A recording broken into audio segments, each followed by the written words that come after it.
Throughout our lives, we've encountered different types of negatively impactful individuals that only brings further unsolicited dreariness and gloominess to our existence. There are the pessimists, the chronic complainers, the bewildered blamers, the exceptionally envious, the notorious procrastinators, the bad losers, the cowardly carefree bums, the delusional incompetents, the lot. Life is already hard enough for the most of us, and the last thing that we want in our lives are a bunch of limp-wristed, pessimistic, and insufferable defeatists to roll us up into one massive snowball and push us down towards the valley of self-doubt and deprecation. I've said it in a video once before that having an unproductive and degenerative circle of people around you will only escalate your probability for self-sabotage. And after you do so, you'll become your own personal wrecking ball of utter despicable and disreputable existence. You'll hate yourself to the point where you become the worst person that you can never imagine yourself to be. Honestly, it's like wearing a ventilator where, instead of being pumped oxygen, it pumps a decadent and decaying mixture of both piss and feces. You'd much rather ask someone to shoot you in the face than getting your face slowly decomposed with pure wretchedness. Now, with that being said, amongst all of those wickedly unbearable individuals, there is this one particular individual that you should pay way more careful attention to. Because this particular bastard of a pest, for a lot of us, is like an unnoticeable parasite or leech. They don't tend to portray the noticeably obvious traits and behaviors that will prompt us to confidently categorize them as someone with a massive red flag waving in the back of their heads. However, over time you'll realize just how debilitating and downright inappropriate their conducts are for our own well-being.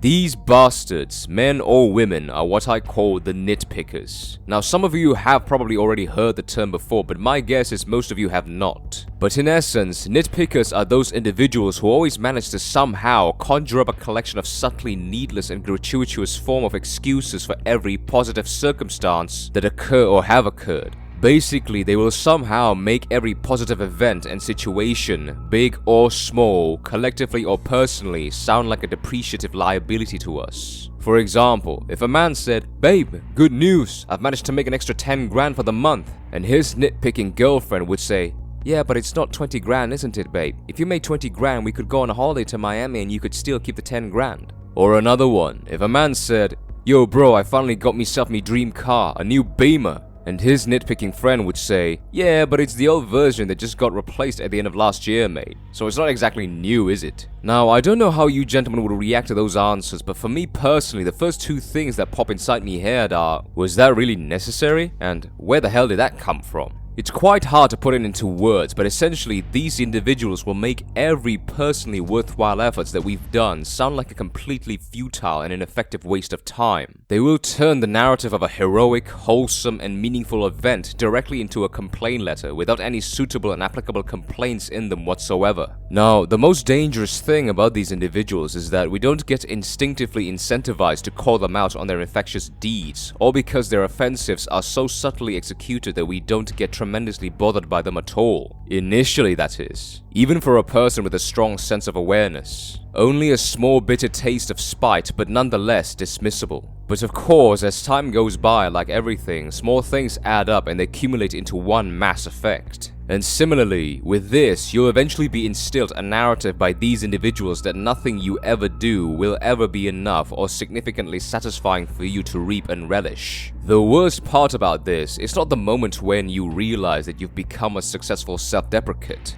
but it's the profoundly valuable amount of time that you've wasted forgiving and tolerating these individuals slowly poisoning you over the weeks, months, or years that you'll wish to the heavens that you could get back. A couple of things that I could say that I think could possibly help you gentlemen in spotting these types of individuals early on, and these are not absolutes, is that they often have high expectations and they rarely showcase a sincerely enlightened form of gratitude or appreciation, both towards other people doing them favors or giving them gifts, and towards circumstances working in their favor. Their form of gratitude and appreciation is usually quite noticeably more inclined towards necessary formality rather than genuine sincerity. This you can spot by noticing when they say "thank you" or "I appreciate that" to you, either by completely avoiding eye contact with you or their eyes do not smile along with their lips when they say those words. Because when people genuinely smile, their eyes also smile or become much narrower, and the smile on their lips wither much longer with a delay instead of instantly disappearing back into their resting face. faces. Now, you could objectively argue that the individual may be just shy or extremely reserved, and you'd be right, but if that's the case, you may have to sacrifice some valuable time before you notice or spot their behaviors taking an effect on you and realize what they've done.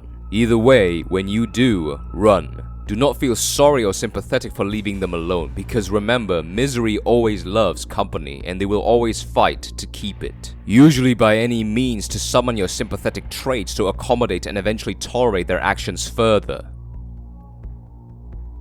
Thank you for watching.